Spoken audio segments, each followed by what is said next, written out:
No dobre, neviem, sme všetci, alebo ešte na niekoho čakáme? Začíname.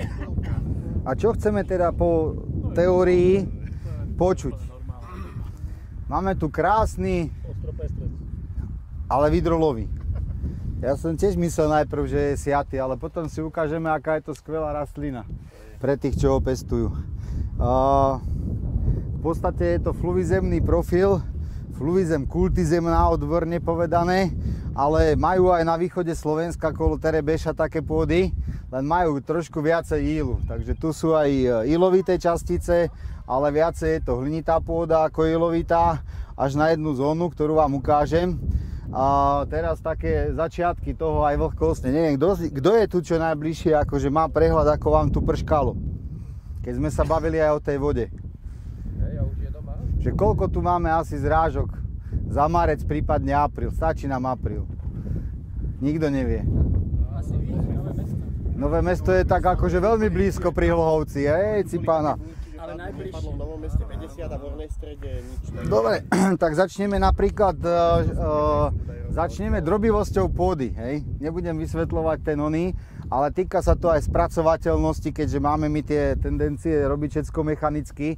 Tak sa pozrite na tie kopy a teraz mi povedzte, že 1, 2, 3, 4 horizonty, že čím som začínal, čo je prvé vykopané? Toto? Tak to ste sa netrafili. Toto. Toto je 0 až 30, hej? Po tých zrážkach. Štruktúrna pôda. 0 až 30, takto som vyberal. Potom už to bolo trošku lepšie, lebo som prešiel cez podorničné utuženie a cez mierne limerizovanú vrstvu. Potom som kopal ďalej, že čo zistím, tak tam je uľahnutá pôda, ale už vidíte, že sa to drobí na menšie agregáty, že sa to proste rozpadáva. 40, vidíte, ja som vedel, že Peťo na to príde.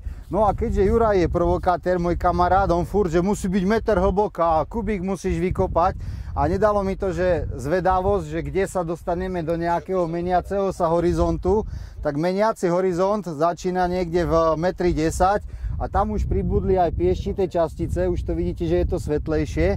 Samozrejme 80% slovenských poľnohospodárov by sa potešilo, keby mali taký hlboký profil, lebo aj povedzme okolo Trenčína a Nového Mesta majú celku úrodné pôdy, ale ako nikdy tam som ešte nevykopal profil hlboký, že ten Ačkový horizont je povedzme 1,10 m, hej. Máme aj také, že bezornice, že iba 10 bez. Áno, sú aj také. Dobre, takže základ. Čo chcete vedieť ešte o pôde, alebo ideme si hovoriť rovno o technologických vymoženostiach a chybičkách krásy? Ja som naschvál akože ešte nerobil drobivosť a vám to teraz trošku už je to začistené, tak si ukážeme, kde máme podorničné utuženie, kde sa to, alebo aký je princíp ilimerizácie, to znamená, že sa presúva. Toto je momentálne, všetci, čo ste praktici, to viete, že máme tu základnú prípravu pôdy a potom tu máme predsejbovú prípravu jarnú. Nie je tu zasiaté, keď tu vidíte tie malé niektoré zelené rastlinky, také väčšie, tak to je vidrolový pestrec. Takže celku dobrá predplodina. Začneme teda od toho horizontu z vrchu. Bysťu, 1,20 m som fakt už dávno nekopal. Tí, čo by ste chceli vedieť, tak zapravená organika na jeseň niekde v hĺbke okolo 20 až 23 cm. To bola základná príprava pôdy. Ja to teda už trošku vám toto ukážem, ale mám tu pripravené, že potom vám to ukážem niekde inde, na inom mieste. Našťastie momentálne bola suchá zima. Môžete vyskúšať jemný náznak, akože je tam, ale moc hubovo to nevonia, že by sa to rozkladalo ako tak, ako by sa malo. Takže napriek tomu, že vlastne organika bola zapravená... Z minulého roku? Áno, lebo... A počkaj, to je z predminulého potom, máš pravdu, lebo toto je... Nie, je to z minulého. Lebo sa to podobá na slamu obil. Ale nie, toto je z pestreca, to je z pestreca. Toto je slama z pestreca z minulého roku. Dobre, čím chceme začať hneď s takými akože pikoškami alebo postupne. Takže tu máte jeden taký blok, som tiež vybral, teraz pozerám, kde to máme pekne vidieť. Ja vám ho takto otočím. Takto štruktúrne sme to mechanicky pekne nakyprili. A s tými zrážkami, čo boli v zime a teraz na jar, tak sme to takto akože... Takto toto vyzerá po spálení, ja typujem tak 50, možno až 60 litrov nafty, hej. Takže tuto máme potom aj tú zónu. a je to relatívne plitko, hej. To znamená, že toto je ešte tá organika asi v 15 cm, ale tá štruktúra, čo sme si mysleli, že sme urobili, tak tam už nie je. Stačilo to málo množstvo zrážok, je to ako keby splavené a potom tam vznikajú aj tie anaerobné podmienky. Sem tam tu vidím nejakého chrobáčika divného, povedal by som, ale nie je to druhotovec. Takže toto je mechanicky pripravená štruktúra po povedzme nejakých od jesene možno 100 mm zrážok. Prečo? 90. Už to nepozerám. 100 bola v zimi. Dobre, to je jedno, no. Ale tie pory po dažďovkách tu moc nevidím, potom si ukážeme aj technológiu prírody. Toto je technológia človeka. Je tu samozrejme aj výskyt ilovitých častíc, ktoré sú veľmi vododržné, čo je akože na jednej strane super, ale ja to budem stále opakovať, lebo hovorím, že dva parametre, ktoré v rámci všelijakých tých pedologických výskumov nikto nikdy, čo sa týka fyzikálnych vlastností pôdy, nerieši. Tu je otázka? Skúsme. Včera som to hovoril. Nevadí. Agregáty. Vodostálosť agregátov, alebo pôdy, alebo štruktúrnych agregátov a porozita pôdy. Tá sa robí občas, keď robia výskumy na zmeny objemovej hmotnosti pôdy. Teraz sa vrátim k tomu, čo Marián včera spomínal. Zoberiem si, ty si spomínal toho viacej, ale ja si z toho spodku zoberiem čokoľvek, hej. Toto je vlastne z tej spodnej časti, ešte kým budem otvárať profil. Ľahkým stlačením sa mi to drobí, hej. Pribudli tam piesčité častice, ľahkým stlačením. Marián, koľko si to ty napočítal? A to si bol taký skromný v odhade. No 30 cm orničného profilu na metri štvorcovom váži koľko? Ty si to mal na hektár, 40, dobre. 40, Ty si mal 4000 tón. no, Na meter 30 cm je 3000 kubíkov, No, 30 0,3 krát 10 No. 000 metrov. No. A keby sme objemovú hmotnosť veľce nahrubo kvôli matematike 1,33, 40 tón. paráda. Teda 4000 tón, pardon. Dobre, tak ja to teraz upresním na také menšie, keďže máme sondu.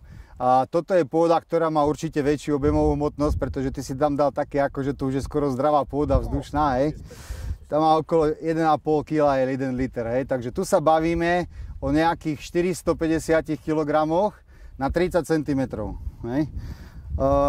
Vrch vyzerá asi takto, nič na to netlačí, je to zliaté, môžete si skúsiť, ako sa vám to drobí. Je to síce nasiaknuté vodou. Zatriaslo sa? No. Rotačky budú na to. Dobre, a toto je z hĺbky 120 cm.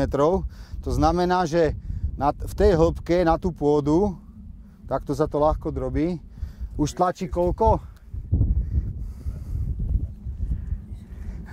Skúsme 4x45. 180. Takže 1800, 1,8 tony tlačí na metr štvorcový takejto pôdy. Napriek tomu sú tam agregáty, alebo je tam pôda, ktorá sa dokáže drobiť. To sa dostávame k tomu, že potom aj spracovateľnosť a iné veci. Dobre, má niekto k tomu ešte nejaké dotazy k tým základom? No a teda Oni. toto družstvo teda sú ešte v konvenčnom, alebo už sú v regeneratívnom, alebo na čo sa... Regeneratívnom nie sú, ja mám informáciu, že prechádzajú Toto pole je druhý rok v prechode na ekológiu. Ne, tak. na ekológiu, pozor. Na ekológiu, ale Takže tieto veci, čo sme sa my... tam si ja dovolím, lebo sme tu väčšinou takí a v Čechách majú k tomu veľmi, by som povedal, temperamentné diskusie, lebo ekológovia sa začali ohradzovať, že rege nie je eko. Lebo môžete použiť samozrejme sem tam nejakú tú pomocnú látku, keď chcete. Ale máme tu aj predstaviteľov, čo je ako keby vysoké učenie už prístupov k pôde, ekorege. To je proste najvyššia forma vzdelania a prístupu k pôde. To znamená, ani nestriekam, ani nehnojím a ešte sa v nej zbytočne ani nerýpem. Pretože jedna jediná vec, ktorá to akože keď si niekto povie, že chce robiť eko, tak im stále zostáva ten základný herbicíd a väčšinou to tak používajú hlboké kyprenie. Či už je to orba alebo čokoľvek. Inak tu bolo hlboké kyprenie. To potom, keby ste náhodou chceli, ja vám rád požičiam. Kto bude mať chuť si to vyskúšať, ale ja vám to tam aj ukážem, áno. Tuto. Dobre, tu bolo proste hlbšie. Tuto, nie Nikolaj. Tuto končím Všetci sa ma pýtajú, že prečo s tým rílom chodím takto, že one. A tuto zrazu sa dostanem zase hlbšie. Takže bolo tu niečo také ako hĺbkové podrývanie. Ja to tam skúsim vám ukázať, ale principiálne je tam ako keby nerovnomerne. Samozrejme, žijeme v tom, že keď tam pustíme viacej vzduchu, tak sa nám to ako keby nadýchne, zoštruktúrni. To, ako sa to zoštruktúrnené potom po vode akože zleje, to už neriešime. Kontrolná otázka, kto včera dával pozor na to, aby to zostalo stabilné a nezlievalo sa. Čo potrebujeme v pôde? Aj. Funkčný dobrý mikrobióm. A dažďovky, aby cez to proste mohlo zasakovať. Mimochodom, nejaké dažďovky, dve som tu videl, ale nenašiel som tu žiadne zásadné makropóry po dažďovkách. A tie dažďovky som našiel presne v tejto zóne, tuto. Možno tam ešte nejakú vyberiem. To boli nejaké dažďovky, ktoré prišli sa krmiť, že sa tu začína rozkladať organika. Aha, tu sú. Takže tu sú. Takže keby ste chceli vidieť dažďovku, tak sú presne tam, kde začína konečne sa trošku rozkladať organika. Dobre? Inak sú schované, do hĺbky sa im nechce. Chcete ešte viacej veci k tej pôde, čo sa týka drobivosti a iných záležitostí? Asi áno. Tak sekundičku, zatiaľ môže prebrať slovo niekto iný.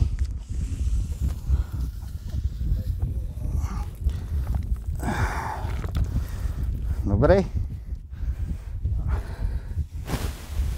Chce si niekto zakrájať? Chlapci, chcete si zapiť? Pardon.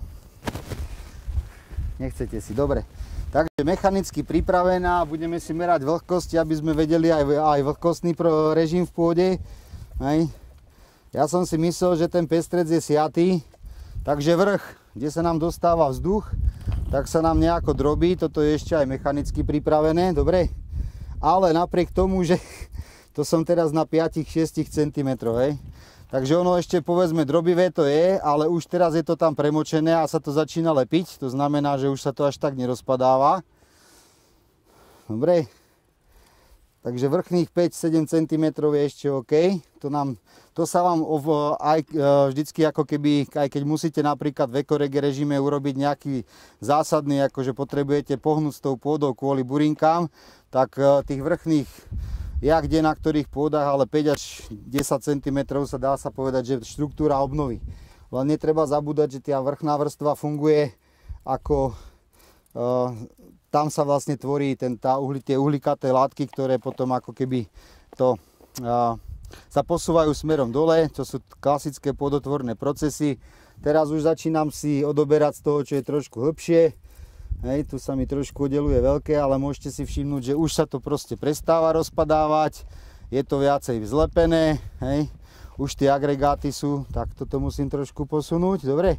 Už tie agregáty sú, keby ste niekto chceli, ešte vám tam z toho suchého na vrchu nasypem, aby ste videli. Takže už teraz to je a som v podstate v nejakých 15 cm do 20. Tu sa nejaká dažďovka tiež schováva, tu už môžete vidieť tie rastlinné zbytky zapravené. Takže preparujem trošku profil. Tu je to všetko zaseknuté. Nechával som si to na schvál, až keď prídete, že aby ste videli, ako sa to mení, aj z hľadiska štruktúrnosti agregátov, aby ste videli, kde je tá organika zapracovaná, do akej hĺbky. To som trošku teraz už prehnal, lebo tu je to tak na 25.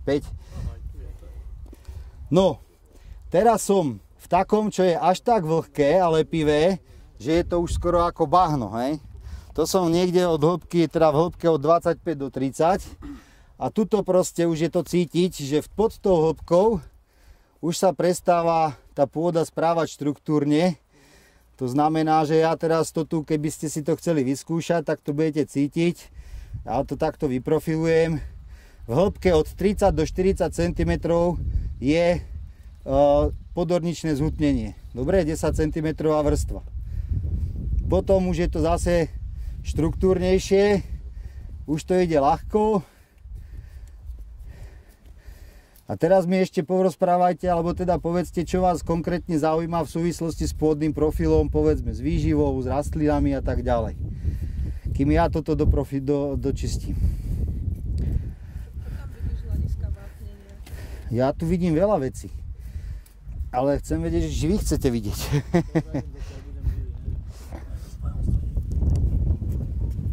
Nie, ja vám to poviem aj ukážem. Inak mimochodom, keď sa pozriete napríklad na to, čo už stihlo slniečko medzi tým ako keby vysušiť, tu som vám chcel ukázať, že keď pôjdem hlbšie, napríklad aj v tých 60 cm, kde pôda je primárne, akože nehovorím, že pri ťažkej technike v mokrých rokoch trochu nebola ovplyvnená, ale v zásade akože sa dostávam a je to ľahko drobivé. Mimochodom na umách to není ani nejak, akože je to vlhká pôda, ale není to premočené. Dobre.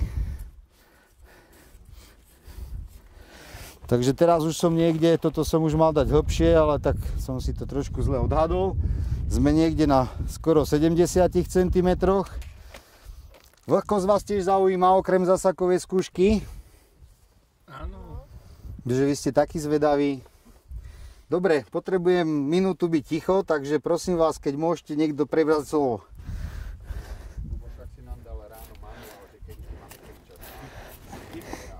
A kde ste si nechali manuály?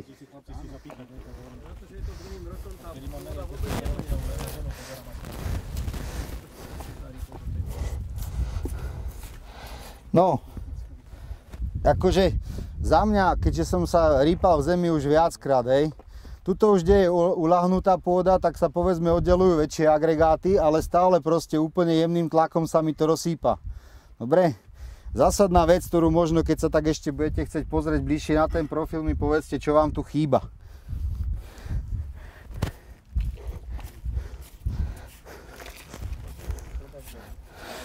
Áno, presne tak. Ja tu zatiaľ vidím úplne minimálne množstvo, respektíve skoro žiadne makropóry, ale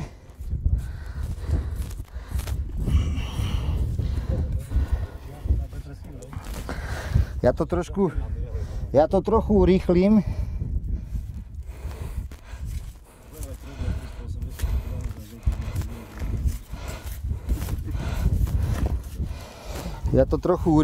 Už sa dostávam k tomu prechodovému.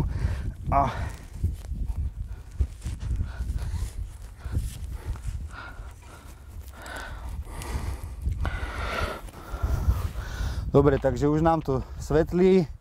Takže máme 1,20 m. Tu už je aj väčší podiel tých pieštitých častíc.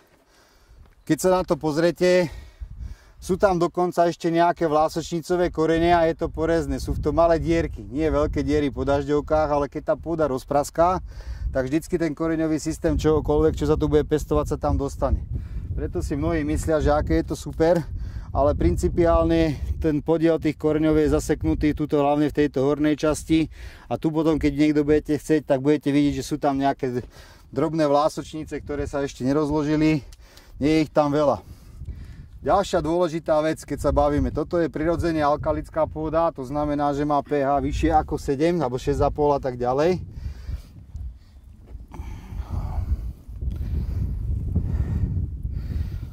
Na povrchu, keď to oschlo, vidíte tam taký ako keby osušený prášok? To už je vápnik, hej. Tu sa nevápni.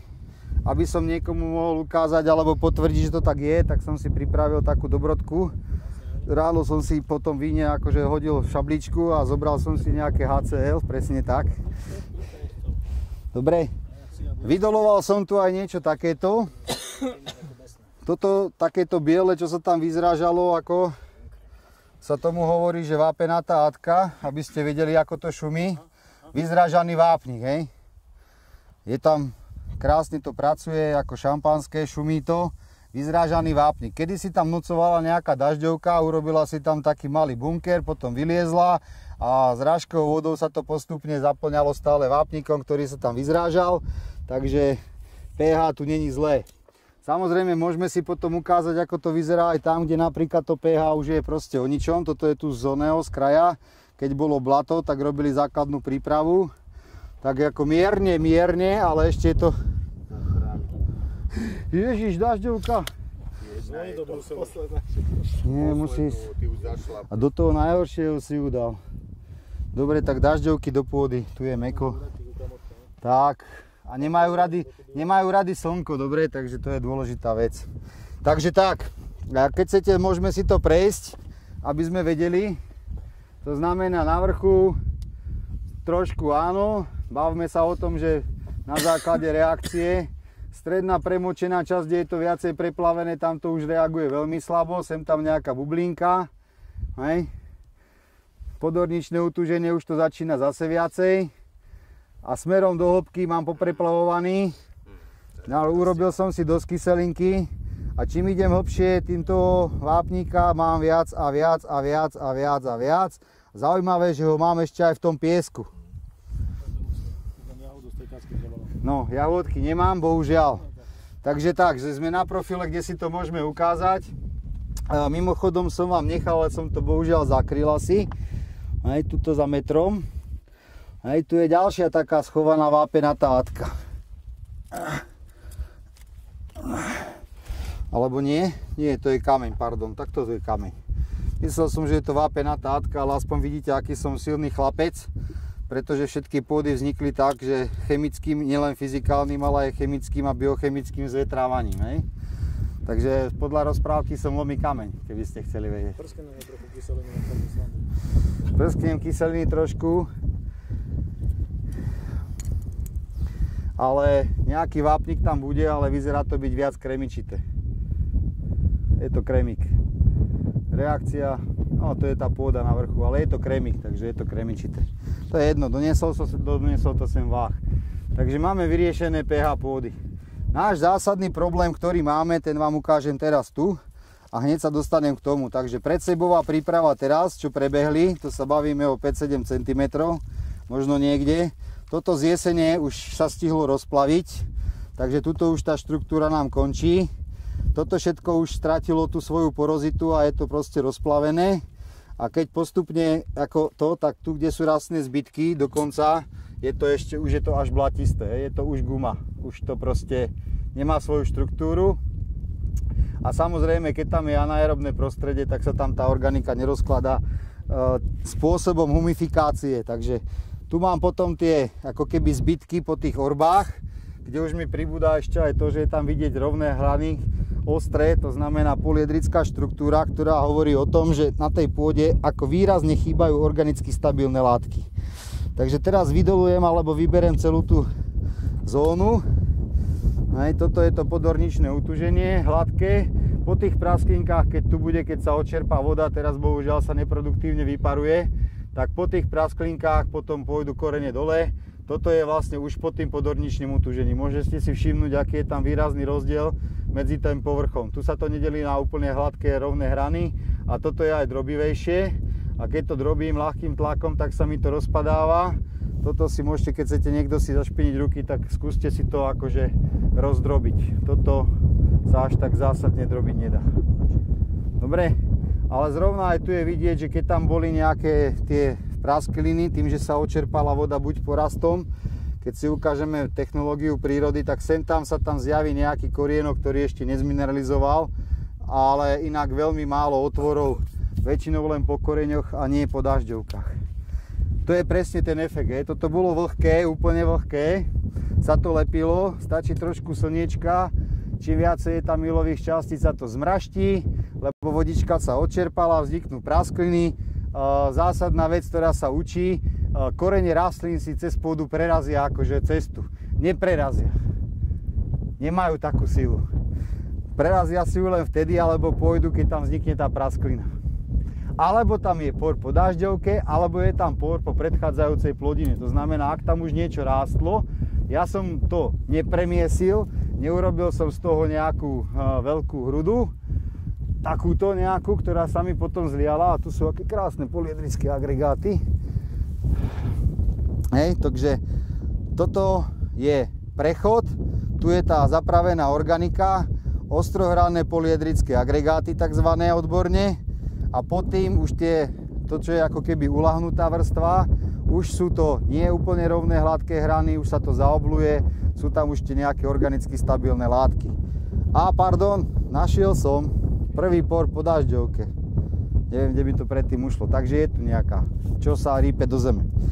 Čo vás ešte ďalej zaujíma, mi povedzte, lebo mi teraz nenapadá. Tá vlhkosť. Vlhkosť.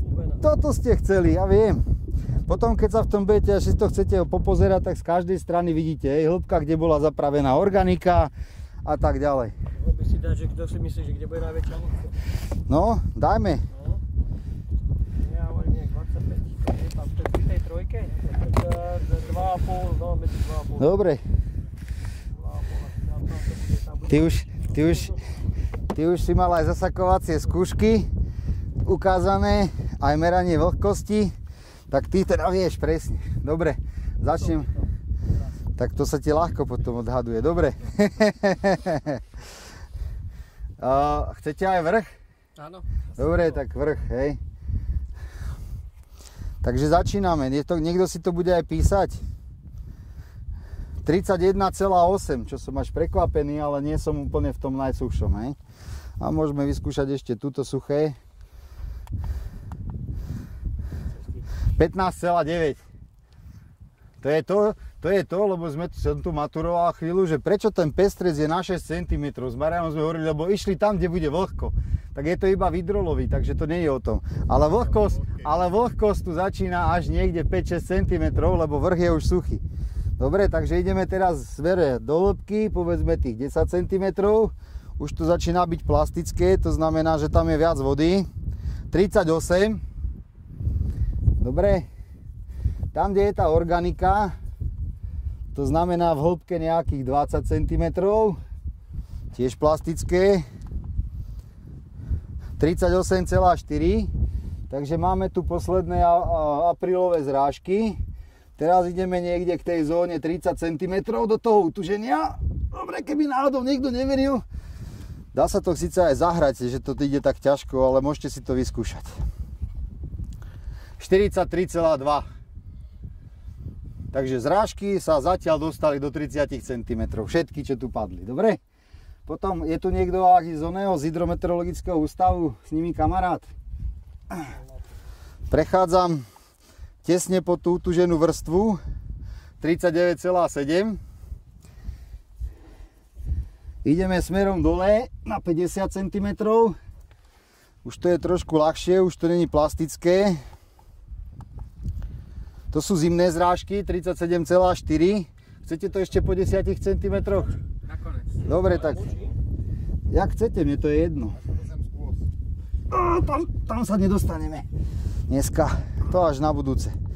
Musíme mať viac času na kopanie. 37,6, to sú zimné zrážky pre všetkých, aby ste vedeli.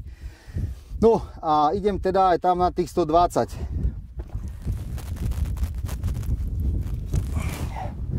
To dneska ten pán Matušik, či ako sa volá? Matušek. V hĺbke 1,2 metra máme 22,1. Takže tam sa ešte ani zimné zrážky nedostali. A už máme vysvetlenie, prečo teraz máme na trnavskej tabuli, a to není len trnavská tabula, za posledných on povedal 10 rokov, hej. Ja viem, že už 25 rokov sa nám nedoplňajú zásoby spodných vôd. Takže krajina nám vysychá z tohto dôvodu, a keď si pôjdeme pozrieť technológiu prírody, tak krásne pochopíme, prečo tento rok nám pravdepodobne zase za 5 rokov tretíkrát vyschnú lesy. To znamená, že tam na konci leta budú hnedé flaky. Dobre. Čo ďalej? Máte dotazy? Zistili sme, že dobré intenzívne kyprenie neznamená, že mi zostane štruktúrna pôda, ale keď to spravíme a keď sa rozmrzne a stačí to nejakými smykobránami zatiahnuť, pretože je to tieto tzv. Pseudoagregáty, ako tomu hovoria pedológovia, to rozmrzne, to je čistá fyzika, tak sme spokojní, všetko je OK. Ale keby ste každému dali reel, nech si skúsi do tej zeme trošku aj to, tak asi by bol prekvapený, že jak dobre to zoral a jak mu to krátko vydržalo. Ja som zabudol ešte na dôležitú vec. Hovoril som vám, že vypreparujem, kde to bolo zrejme hĺbkovo kyprené. Takže ja do toho idem, lebo sa tam dostal kyslík. Tak tuto to bolo, tu išlo to teleso. Tuto to ide proste, aj sa to drobí. Inde je to už zalepené. A takto krásne je to do Včka, takže ja musím tuto ešte trošku viacej toho odhrnúť, pardon. Takto krásne, dokonca ešte aj v tom podorničnom utužení, ale išli tesne nad tým, takže to nebolo zase až tak zásadne hlboké. Asi sa im nedalo potiahnuť.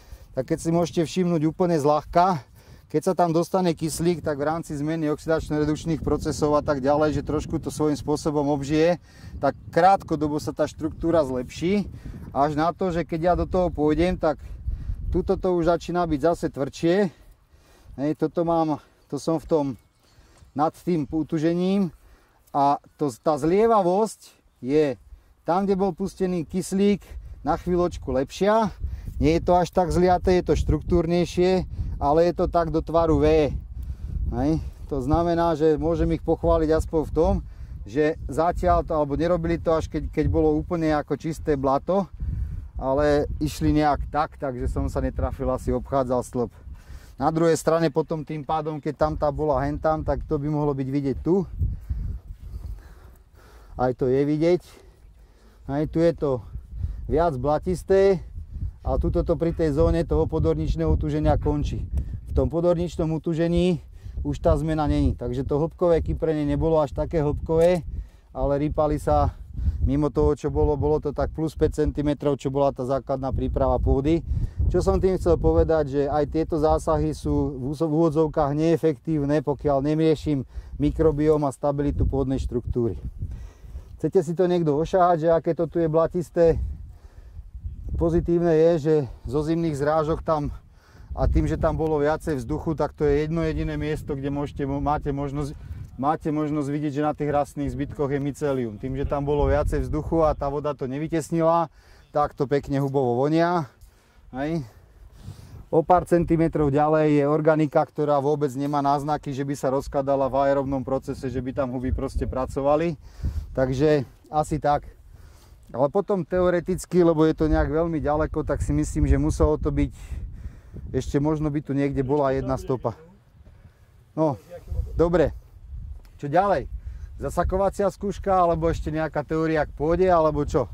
Oni to majú už niečo zasiaté, či nie? Nie, zatiaľ je to len pripravené. Pôjde tu pravdepodobne kukurica, alebo kukurica skôr, lebo na slnečnicu by už dávno tlačili termínovo. Kukurica sa asi nedostane cez tú tuženú vrstvu. Tá kukurica tu konkrétne skončí niekde a gro toho koreňového systému v hĺbke asi tak 15 cm. A keď sa to rozpraská týmto spôsobom, že teda kukurica niečo odpije, tak potom sa niektoré korene posunú smerom nadol. Tak čo by mohli spraviť, aby sa dostali hlbšie? Budem hovoriť škaredé slovo, mali by sa na to vysrať. No ale v tomto štádiu, ako to je teraz? V tomto štádiu už neurobia nič. Ale keby prešli do ekorege režimu, tak za nejaké 3 roky už dokážu, povedzme, z tej zhutnenej vrstvy, ktorá tu je, z tých cca od 30 do 40, tak 2 až 3 cm sú schopní ako keby zoštruktúrniť, ale hlavne sú schopní zastabilizovať agregáty v tej hornej zóne. Zlepší sa vodno-vzdušný režim, keďže táto pôda je aj ilovitá, to znamená trošku ťažšia, lebo sú tam aj ilovité častice.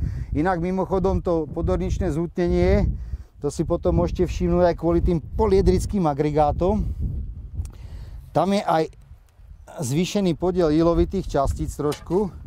Ono to je aj potom na tej vlhkosti vidieť, ale je to tu poliedrické, pretože to je tzv. Sekundárne zhutnenie. Sekundárne zhutnenie vzniká tým, že keď sa tuto rýpem, nemám tam organicky stabilné látky, lebo tým, že to intenzívne oxidujem, dávam tam veľa vzduchu, tak tie breberušky, ktoré sú skvelé inak, ale tiež nevedia, že dneska už dosť, lebo budeme mať zajtra málo, tak oni proste, aj keď sa to prehnojuje, tak ten vlastne prepnú si gén a začnú, keď nemajú nejakú organickú hmotu, ktorú by vedeli za normálnych podmienok zožrať, tak začnú vlastne rozkladať humusové látky. Humusové látky sú v podstate dlhé, chlpaté molekuly, na ktoré sa môže vešať alebo aj ten íl. Ale my keď to takto robíme dlhodobo, tak vlastne z tých vrchných 30 cm ten íl sa potom začal zrážkami posúvať a preto vznikla mierne ilinizovaná vlastne tá vrstva v tom podorničnom utužení. To znamená, že vlastne z tých 30 cm sa časť tých ilovitých častíc zrážkovou vodou posunula a zasekla sa presne tam, kde bolo vlastne mechanicky vytvorené utuženie. A keď to takto budeme robiť ešte ďalších 20 rokov, tak vlastne na tomto profile, ktorý má hĺbku 1,10 m, to Ačkové, dnes v podstate z neho využívame tak maximálne 30 cm, lebo ten zbytok je pre korene rastlín v podstate ťažko dosiahnutelný. Takže to je vlastne to, že tam nám chýba aj komunikačná zóna, lebo čím viacej koreňov, tým väčšia plocha, na ktorej môže sa uvoľňovať, alebo teda prebiehať aerizofágový cyklus, výmena živín, nasávanie vody, proste všetko. Ale sami teda ste podľa vlhkosti mohli vidieť, že vlastne zrážková voda sa nám nedostala nejako. Myslím si, že tu zatiaľ ešte sucho není podľa Intersucha. Keby mi náhodou niekto vedel vysvetliť, akú majú metodiku, lebo mne sa to stáva pravidelne, že oni majú na mapke biele, ja tam proste rypem nejakú sondu, biele znamená, že tam nie je žiaden deficit zrážok. A ja v 60 alebo v 70 cm nájdem, že 10 alebo 20% objem vody, preto aby ste to chápali, to znamená v tých percentách, že vlastne na kubík takej pôdy je zhruba buď, keď je to 10%, tak 100 litrov vody, keď je to 20%, tak 200 litrov vody. Keď je to 43, to znamená, že tam je 430 litrov vody, len počítajte, to nie je na meter štvorcový, ale na tú zónu, kde mám vlastne 10 cm. Ale čím je tam viac vody, tým tam zase chýba čo? A korene a baktérie potrebujú čo? Tak, všetko. Aj vodu, aj vzduch. A hlavne potrebujú kľud. Huby vedia ísť do hĺbky 1 kilometra. Baktérie tiež. Áno, normálne fungujú, akože aj v kilometrovej hĺbke sú baktérie a huby. Ale principiálne tie dobré mykorízne huby, ktoré my chceme, tak tie väčšinou fungujú tak do 1 metra hĺbky. Teraz závodná otázka, aké máme zasiať plodiny, aby sme to koreňmi zlepšili a nechali to tak? Takže ideme teraz do technológií, hej? Dobre, chce to niekto riešiť začiatok mechanicky? Lebo to je častá otázka. Ale iba s výluhom. No, k tomu áno. K tomu ešte tak, akože dobre, sú také veci a možnosti, veľa tých ľudí, ktorí to vidia v tej technike. Základy, hej, to je, keď by sa to malo nejakým spôsobom hĺbkovo kypriť alebo podrývať. Lebo na východe poznám aj expertov, čo majú veľa nafty a veľa konských síl. Tak proste my sme to podrili, a to je ťažšia pôda, ilovitejšia ako tu, my sme to podrili na 80 cm. Hovorím, a čo ste dosiahli? No hovorím, že okrem toho, že ste spálili 100 litrov nafty na hektár, a tam je to dôležité potom ešte aj otázka podrývania alebo hĺbkového kyprenia, to už je jedno, je, že za akých vlhkostných podmienok. Keď je to proste mokré na blato, urobíte iba rihu, prerežete to a neurobíte v podstate žiaden kypriaci efekt. Ako náhle je to zase moc suché, tak budete robiť to, že budete vytrhávať takéto baranie hlavy veľké. A ešte viac presušíte profil. Ideálna vlhkosť je niekde medzi 20 až 25, čo tu je, máme v tej väčšej hĺbke, ale, a teraz podstata, keď začínam mechanicky, tak to podrývanie určite, to znamená, že jak by som to povedal, posledný mechanický zásah do pôdneho profilu, keď chcete prejsť. A ten by mal byť, keď máte dosť koní, tak niekde v strede alebo tesne pod tou zónou. To znamená, že každý by nemal akože typovať, že kde som a ako si nastavím stroj, ale zobrať si tu na 2 rýle, zistí, že proste po 30 mi to už nejde a potom pod 30 alebo pod 40 mi to znova ide, tak vie, že si stroj nastaví, že pôjde povedzme do tej hĺbky 40 cm, urobí to za vhodných vlhkostných podmienok a dosiahne vlastne ten väčkový efekt, že ako keby to medzi tým to prekyprí. Ale ďalšia operácia už nie je technická. Do toho hneď je medziplodinovú zmes a v prípade, že som robil túto operáciu na začiatku, môžem tam dať aj zložky, ktoré sú povedzme s kolovitým koreňom hlboko koreniace. Ale ak to chcem robiť akože v úvodzovkách bez toho mechanického zásahu, tak neurobím na začiatku nič s tým, že začnem hneď siať nejakú melioračnú reďkev, hej, Daikin alebo neviem čo všetko. Presne tak. Ona sa dostane tam, kam môže sa dostať. Tu by sa dostala možno na jeseň, možno by sa dostala na 10-15 cm a potom všetok ostatný prírastok by bol na vrchu. Ako je to síce dobré, že tam je tá hmota, je tam voda a všetko ostatné, ale neurobí, neprekorení. Začíname vždycky od pôda vznikala vždy od povrchu, hej. To si ukážeme na takej druhej minisondičke. Všetci to aj tak vieme, na vrchu sa nám tvorí humus postupne jednak činnosťou dažďoviek a iných breberušiek, ktoré to zaťahujú do pôdy a zrážkou vodou sa humusové látky posúvajú smerom nadol, aj organická hmota. Takže začínam potom robiť zmesi také, kde mám povedzme veľmi hustý rozložitý koreň rastlín, napríklad tá facelia je na to úplne skvelá. Bol som na vidrole facelie, kde bol normálne 10 cm koberec koreňov. Tú pôdu som tam skoro ani nevidel, hej. Bolo to síce akože nešťastie pre konkrétne toho pána, lebo neskoro prišli vymlátiť, mal veľkú stratu, ale keď potom zapršalo a to povschádzalo, tak som videl 10 cm koberec koreňov. A potom postupne tam dávam ďalšie plodiny, obiloviny, majú celku dobrú prenikaciu schopnosť, hej. Závisí od toho, čo môžete používať bežné, alebo môžete ísť tým ako keby menej šľachteným starším odrodám, typu ja neviem, žito, svetojánske, alebo trsnaté, alebo teda raž. Potom môžete dávať aj ovoz hrebienkatý, ale nič to nepokazíte, ak si do tej zmesi dáte jarný ovoz, alebo keď nájdete, lebo sú už aj ozimné ovoce. Takže ako úplne v pohode, obiloviny nepotrebujú takú kyprú pôdu, stačia aj menšie pory, dokážu sa tým koreňom dostať hlbšie. Krásne zábery prerijných tráv, že máte 1,5 alebo 2 metrový koreňový zväzok, tak to na tejto pôde by bolo tak za 50 rokov. Keby sa to začalo robiť regeneratívne. A ešte aj ekologicky, aby tam teda sa nestriekali nejaké šmakulády. Dobre, zasakovacia skúška alebo ešte niečo? Ono sa asi oplatí to teda na začiatku takto podriť, zasiať tam medzi plodiny. Nie prvým rokom. Podľa mňa je najlepšie spraviť najprv trochu štruktúru, hlavne aby tam bol ten pôvodný život. A to môže a až potom to raz urobiť a už potom vznikne.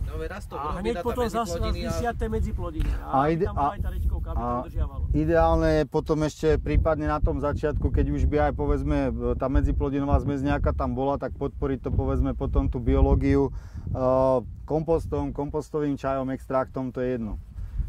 Ale určite nie je tak, že to budete injektovať do 40 cm hĺbky, to je blbosť. Musí to fungovať v aerobných podmienkach. Dobre, nejaké ďalšie dotazy? Vybrať telefón a spustiť stopky by som potreboval od niekoho. Dobre, takže ja začnem len vrchom, lebo nebudem otvárať, aby sme vedeli a nebudem tam rušiť tú poreznosť, aby ste nepovedali, že nejakým spôsobom sme podvádzali alebo niečo. Takže cca 7 cm hĺbka. Máme tam s tým prekypreným, ale dostal som sa až k tomu vlhkému pod tým suchým, 29,3 objemového percenta, čo nie je také zlé. Samozrejme semienko, keď nedáte na 7 cm, tak nemá vodu a musí si počkať na zrážky. Ale keď ho dáte, akože to je otázka potom toho, jak všetci riešia, že aká je hĺbka sejby. No keď mám tú tendenciu, že potrebujem pôdu prevzdušniť, lebo na jaru chcem prehriať, samozrejme, ja ju nejakými operáciami prehrejem, môžem ísť skôr do toho pola, to je všetko super. Pred 40 rokmi mi potom zrážky nejaké vždycky prišli, dnes už nám až tak nechodia. Potom vám samozrejme chýba tá voda v neskoršom období. Prečo? Lebo ak mám proste zohriať zo slnečného žiarenia liter vody a 2 litre vody, čo sa zohrie rýchlejšie? Liter vody. Takže konvenčné technológie, áno, nakyprím to. Potom ale keď mi neprší, tak mám operáciu náhradnú, ďalšiu a urobím čo? Aby mi to schádzalo. Zavalcujem. A čo urobím valcovaním zase, keď som to pracne pripravil? Okrem prísušku.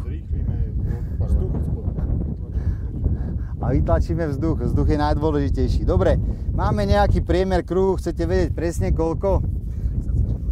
No necelých 29 aj niečo, ale cca, dobre. 14,6 takýchto kruhov by sme potrebovali, aby bola plocha 1 metra štvorcového. Nie je to podstatné. Ideme simulovať zrážky, dobre? Začnem najprv akože lebo nemám toľko. V zálohu máte. Kruh nad tou bandaskou, čo si tu zakopal? Nie. Včera som tu bol večer. Dobre, takže začnem litrovkami a musíte mi spočítať, že 3 som tam dal, to bude simulácia vlastne 40 mm zrážok. Idem postupne. Máme stopky? No tak poďme, jak začínam teraz. Ja už začínam liať, Ščuleky, včíl. Takže prvých cca 15 mm zrážok ale musíte si všímať aj to, ako sa začína správať ten povrch. A to tam nemám kinetickú energiu, že to nepadá z kilometrovej výšky.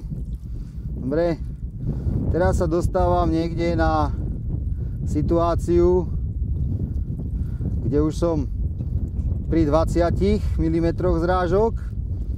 20 mm to tu padlo už naraz, ale našťastie bolo sucho. Mimochodom, nechránený povrch pôdy, nestabilné agregáty. Aký je hlboký ten kruh? Vysoký? On je teraz asi 5 cm v pôde. Len kvôli postradnému úniku, ale... Potom keď to dážďmi... dotočíš, tak to rozober tú sondu, že jak to zase... Áno. Nechaj sa vodu aj na ruku dať. To ešte mám dosť. Mám aj v aute.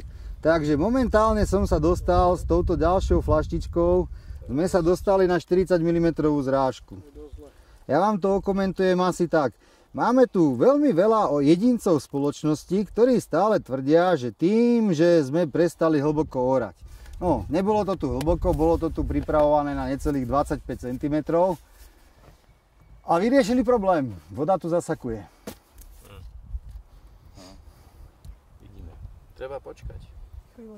Tak budeme urať na 60. To sme už robili. Fakt pri Nitre, jak spláchlo, tak z Kineku bola tam kukurica. Pokračujeme, alebo? Kinek, takže návrh na 60. Kde sme? Koľko máme času? No, minúta 55.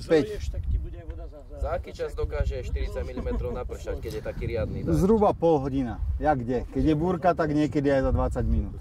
Keď za 2 minúty naprší milimetr, tak bude to taká silná.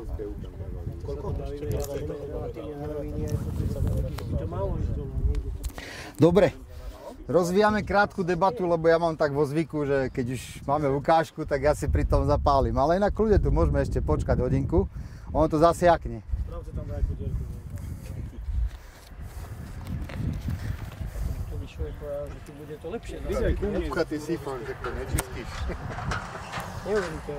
U teba nebudem robiť skúšku, lebo ty to máš tak deravé, že by som musel doniesť 100 litrovú bandásku a to sa mi nechce.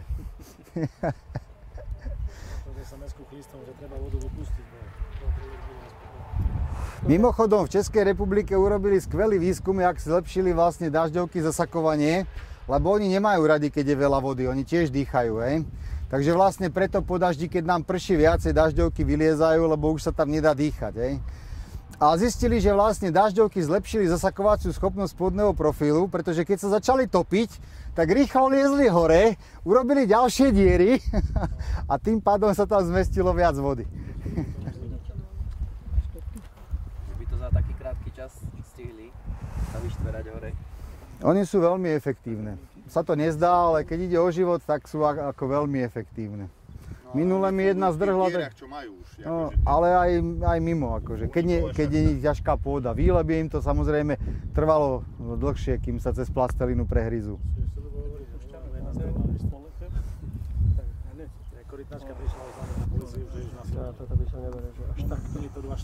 Jak, však sme u teba robili. Hej, ale tu by som nepovedal, že na takéto pôde. Fiu, korytnačka. Tak toto není akože ten omalín, toto sú nejaké tie medziprodukty. Rôzne bielkoviny a tak ďalej. Že si tu pani Lucia neopýta nás ľubo aj ošali. To, že nie sú vodu rozpustné. Niečo podobné, takéto pény vzniknú, keď zoberieme koreň, vykopeme rastlinu a v vode vymážeme. Tam sú nejaké cukry, nejaké bielkoviny a tak ďalej. Ja vyčúram na pôdu. Niečo podobné, hej? Tých moderných oných tomu hovoria, že saponíny. Saponíny. Dobre, nechceme čakať, už nestopujeme. Už nestopujeme, hej? Áno, inak keby ste... Týchto otrocky pracovitých ľudí. Sme tu taká úzká skupinka, potom, že keby ste chceli vedieť priebeh počasia, tak sa pýtajte hore. Ale nie je tam toho, keď idete do kostola, ale tých, čo robia tie čiaročky, že aké majú letové plány, aby ste vedeli. Aký si na nich, more. Čo som urobil? Ja zdieľal z počvy hovno. Urobil som z pôdy hovno. A to je asi, by som povedal, bodka. Jaký boli rozdiely? Jaké boli rozdiely? Absolútne. Ja si teraz to video celé nepamätám, dá sa nájsť. Pár sekúnd, ako to prvé, čo sa nedotkol. To, kde zoberal organiku, bolo povedzme minúty a tie ďalšie, že kde urobil tú plitku podmietku. A len fakt, ako na tej pôde, ktorá nebola hýbaná, tá, ktorá bola o 2 metre ďalej, pár sekundový zásah, tuto zavrtal do toho, tam to už bolo 5 minút a tam, kde to prekúpal, to už bolo, ja neviem, do 10 minút. Koľko simuloval? Čo? Nepamätám si tie zrážky, ale podstata veci je tá, že na tých 4 metroch urobil tie minimálne zásahy tým reelom a absolútne sa tam zmenil svet. A Mariana, to bolo tesne pred tým, ako robil ten test? Tesne pred tým? Áno, on to online robil. To bolo to bolo 5-minútové video krátke. Ja ho volám, kde nájdem. A tým ja nadviažem na jednu vec, lebo ja som vám spomínal, že sú rôzne prístupy, hej, francúzsky, nemecký, americký a tak ďalej. V Amerike starý farmár musel ísť, alebo chcel si ísť oddychnúť, išiel na dovolenku a syn z nejakého divného dôvodu mu to po 16 rokoch preoral. Skoro ho zabil, hej? Že proste 16 rokov a mu to posral celé. Jednou orbou, hej? Ale my v Európe máme taký akože kompromisný prístup, že však aj tak. Takže častokrát sa stretnete, že však ja som regeneratívec, lebo robím len 5 cm, alebo sejem napriamo, alebo robím medzi plodiny. Ale viete, to treba raz za 4-5 rokov preorať. Alebo to treba raz za 3 roky podriť. Nefunguje to tak. A tí Ukrajinci to ukázali pekne. Ja zdieľal spôčvík hovno. Jedna mechanická operácia a vrátite sa o 20 rokov naspäť. A teraz tuto je ešte krásne vidieť, lebo my máme teraz skoro, prepáč Peťo, hneď ťa pustím. Po celom Slovensku máme akože v podstate vytvorenú, lebo máte geneticky danú nejakú vrstvu v pôde, ktorá sa tak volá tzv. Vodonosná, že keď teda zasiaknú nejaké zrážky a už nemá kam zasakovať a je svah, tak potom samozrejme tá prebytočná voda gravitačným pôsobením proste ide niekde akože do strán a potom vám niekde v strede kopca vyviera nejaký potôčik napríklad, hej. Ale my máme teraz tú vodonosnú vrstvu vďaka našim technológiám v podstate všade, skoro na Slovensku, niekde v 25 až 30 cm. A tu je to krásne vidieť a tomu sme sa ale dopracovali tým poklesom potom organiky, že vlastne tá vrstva sa stále zvyšuje.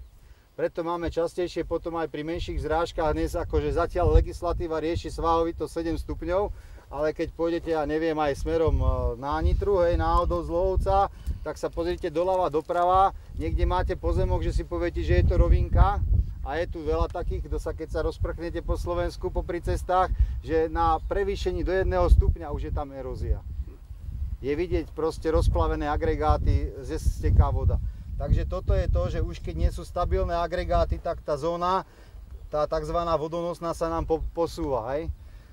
A to je už skôr potom praktická skúsenosť, potrebujete zhruba 2 mm zrážok na 1 mm, dobre to hovorí, 32 mm zrážka na 16 cm, to znamená, že koľko?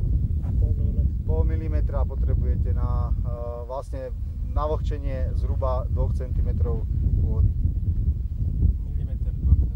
Milimeter 2 cm. To je orientačne, závisí od toho, aká pôda, v akom je stave a tak ďalej, ale vždycky, keď som merával, ja neviem, na východoslovenskej nížine, proste napadalo im pred dňom pola 32 mm zrážka do repky a potom bolo asi o 2 týždeň pola a proste 15 cm pôdy bolo vlhkých, 16, potom bolo sucho, nič, 0. A samozrejme toto máme ešte ako ukážku, že sme na poli, kde ešte nemá kto čo piť. Ale keby tu bolo niečo, čo je smedné, tak tá zrážka je raz, dva preč. Ona je zase dobrá, pretože to, čo ten pán rozprával, aj teda malý kolobeh vody. Marian to hovoril, že na čo potrebujeme tú vodu, ale tu už neviem, či mám zachádzať do tých ďalších detailov. Ale ja pevne verím, že teraz už ako nemusíte sa s nimi byť, ale keď stretnete niekoho, kto vám bude tvrdiť, že to, že sa nerobí hlboká orba, tak máme povodne alebo záplavy, tak mu vysvetlíte, že vieš čo, ako ešte hovno vieš. A nič si nevidel. Keď vykopeš pol deca, nedostaneš popísku. Takúto skúšku si vie spraviť každý doma, takže môžu si to tiež vyskúšať. Taký, čo tvrdí, že keď Nič sa skúšať nebude, náhodou by mal pravdu niektorý a to sa nesmie. Ako? Pre tých, ktorí by náhodou, ja samozrejme ešte niečo vám vyberiem, hej. Tým, že je tu aj jela, už je trošku suchšie. Toto je štruktúra pôdy, to znamená, sú tu korene, sú tam pory, je to drobivé.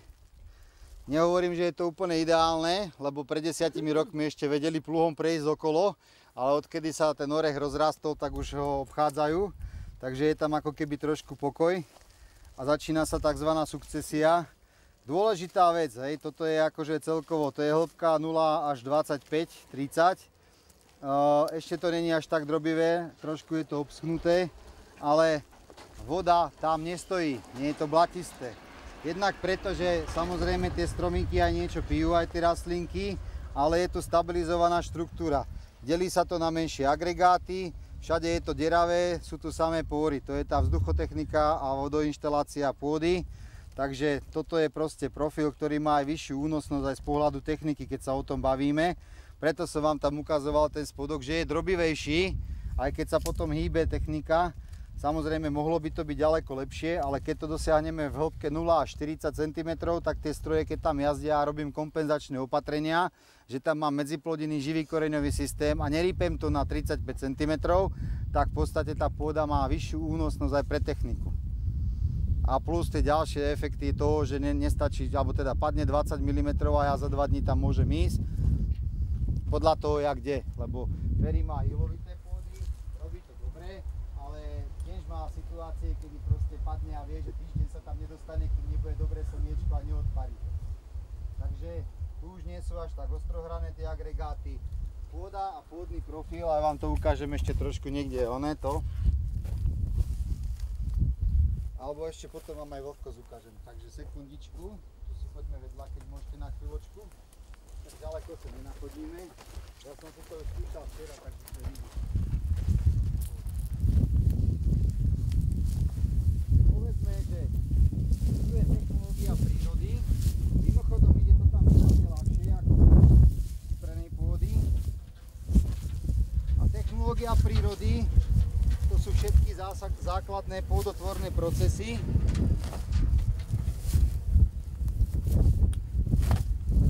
Šofér si myslí, že chudák jeden musí robiť a ostatní kúkajú jak barani. Dobre, takže prekorenenie, tým, že tu chýba trošku vody či vlahy, lebo už je to transpirované, keďže málo pršalo. Toto všetko sú pory, to sa tam rozloží, niečo samozrejme, napríklad ten pír, to zase bude nový por a ešte tam bude dlho. Ale na vrchu máme vrstvu rastných zbytkov, cez čo rastie aj potom niečo zelené. Toto tu odumrie, tu sa tvorí humus, lebo tu mám vždy prístup k vzduchu. Postupne sa to posúva smerom do hĺbky, buď po poroch, po dažďovkách a tak ďalej. Toto ešte nie je úplne ideálny príklad, lebo ešte predtým sa tu niekto na tej stredne ťažkej pôde akože vyzúril, ale principiálne je tu aj momentálne nejaká vlhkosť ešte, toto je menej otranspirované, pod tým orechom je to viac otranspirované a tu vytvoríme humusovú vrstvu s humusovými látkami, postupne potom tie humíny, humáty, fulvokyseliny na začiatku a tak ďalej zasakujú a ten profil sa stmavuje, to znamená, že sa ako keby obohacuje znova pôda organické látky. Keby sme išli kúsok ďalej, tu kde stojí voda, kde sa to kyprilo, je proste organika vyhorená a preto som tam zabudol, mal som tam zo pár hrudiek, ale ich tu po vrchu vidíte, že sú také svetlé. To znamená, že vlastne stratili sa z tej pôdy uhlíkaté látky. Takže toto je otázka zoštruktúrnenia pôdy. Netreba ju kypriť, treba ju mať stále zakrytú. Či to budú odumreté rastlinné zbytky, alebo to budú nejaké zelené rastliny. Vždycky by mala byť pôda zakrytá a mal by tam ideálne, samozrejme sú zelené rastliny, pretože vtedy funguje ešte aj fotosyntéza. A to znamená čo? Že tej pôde dobíjame batérie. My sme vymysleli fotovoltiku, keď nesvieti slnečko, samozrejme nefunguje. Niečo si s ňou poháňame, ale aby tie breberušky v pôde mali dostatok energie, potrebujú tiež to, čo my potrebujeme, to všetci viete, že? Nejaké cukry alebo polysacharidy, bielkoviny a všetko ostatné. A to pre tie breberušky do pôdy zabezpečujú zelené rastliny. Čím dlhšie to tam je zelené, tým lepšie pre tú pôdu. Udržujeme si populáciu v podstate. kým majú vhodné podmienky. Keď sa im pomaličky postupne zhoršujú, napríklad, že sú nižšie teploty, niektoré sa sporujú skôr, niektoré dokážu byť aktívne ešte aj pri minus 15, minus 20, pokiaľ nezamrzne voda. Hej, ale to sa bavíme o teplote nad povrchom pôdy a pôda. Častokrát sa stretávam s tým, jak všetci vysvetľujú, že pôda zamrzá. Ja teraz tu nemám kde to ukázať, ale robil som v januári v Čechách zasakovaciu skúšku pomedzi plodine, simulácia 90 mm zrážky, konkrétne aj s týmto kruhom, ktorý tu mám. Tak neviem, či ste videli, nevideli na sociálnych sieťach. Čo si myslíte? Peťo, kde je ten môj odborník, odhadovač? Za ako dlho zasiaklo 90 mm zrážok do pôdneho profilu v rege v poľnohospodárstve medzi plodinou? To bolo u teba. Keď som ja robil na zamrznutej pôde, bolo vonku minus 9 v Čechách. 37 sekúnd. 37 sekúnd. A viete prečo? Lebo keď nebudete kypriť pôdu a tie pory tam sú vytvorené aj po dažďovkách, pôda nezamrzá. Ja viem, že to je hra so slovami, ale keď vám niekto tvrdí, že pôda zamrzá, pôda nezamrzá. Zamrzá iba voda v pôde. Keď máte neštruktúrnu pôdu, na jeseň sú zrážky, pôda je premočená, tak to bude ako betón. Ale kde máte napríklad zdravú lesnú pôdu, funguje mikrobióm, vždycky sú tam ešte nejaké zbytkové teplo z tých biochemických reakcií, ona nezamrzá. Ale musí byť štruktúrna. Keď nie je štruktúrna, zostane tam zaseknutá voda, tak ako ste videli na tej sonde, prídu mrazy, je z toho betón. Proste pôda nezamrzá. Keď ja neporuším tie pory, keď to nechám tú špongiu, že to neporuším, môže byť akákoľvek zima, proste cez tie pory, to je proste to potrubie, cez čo tam tá voda zasiakne, keď sa začne topiť sneh. Bohužiaľ, dnes už ani toto nemáme v lesoch, takže nám potom ešte tam boli také, že terasy, no terasy čiastočne aj odvodňujú svahy, ale to je druhá vec, podľa toho, ako sa spravia rozumne. Dobre. To je podobné ako, že teče mi chladič. Chladič ti neteče, teče ti voda z chladiča. Áno, presne tak. Dobre, nájdeme nejaké miesto pre ten krúžok, alebo ešte, ja vlastne ešte som vám nezmeral vlhkosť, ale pri tej sonde zmeráme. Tak v tomto prípade akože už je vlastne voda odčerpaná, je to dosť výrazný rozdiel, v 10 cm už tá voda tu chýba. Môžem vás poprosiť, tieto dve auta by sme potrebovali dať nabok. Ktoré? Tento a tento. No, dobre. Lebo ste v ceste a nevieme prejsť nákladnými autami. Zažmúriť oči a pridať plyn. Môžem, ako on nebude mať škodu, vy budete mať. Túto dáciu a túto dáciu. Dobre, 20 cm hĺbke 23,9. Tam môžete si ju dať aj na začiatok na ten odstavný pruh, až by vám to nevadilo. Počúvať doprava, hej. No, díky. A v 35 cm už iba 20,8. Takže nejaké tie posledné zrážky, čo boli tu, už sú čiastočne, alebo teda do výraznej miery spotrebované. Dobre.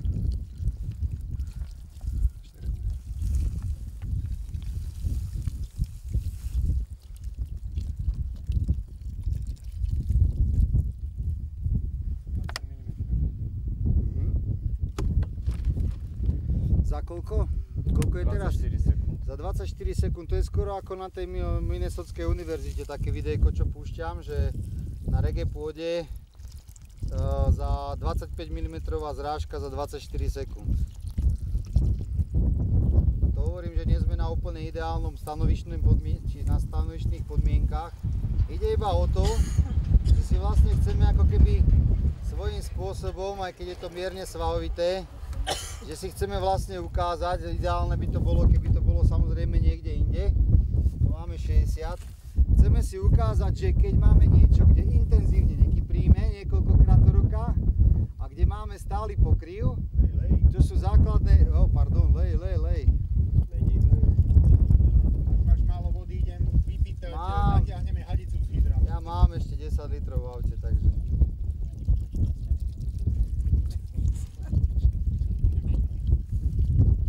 Len toto, že sa mi ho nepodarilo dostať do roviny ten kruh, ale nevadí. Takže máme 60 mm zrážku. Nepreteká nikde. Ty to chodíš kontrolovať, čo? Či nepodvádzam? Ja len aby to videl, že nemyslím, že to uteká.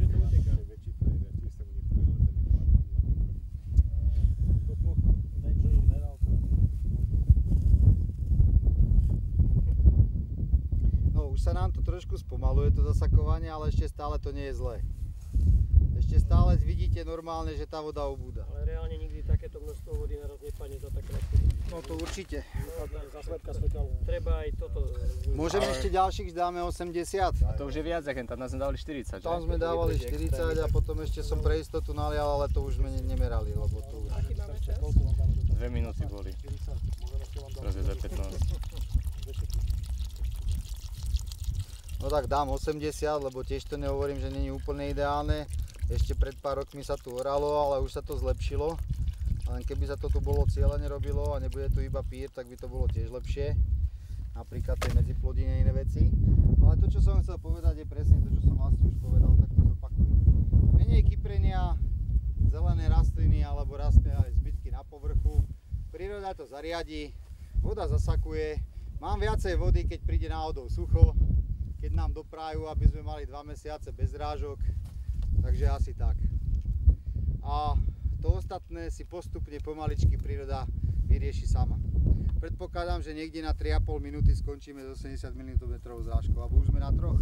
3 minúty 7 sekúnd. No tak ešte meriame. No teraz ešte si môžeme potom už len dotazy. A hovorím, nie sme úplne v ideálnych podmienkach teraz.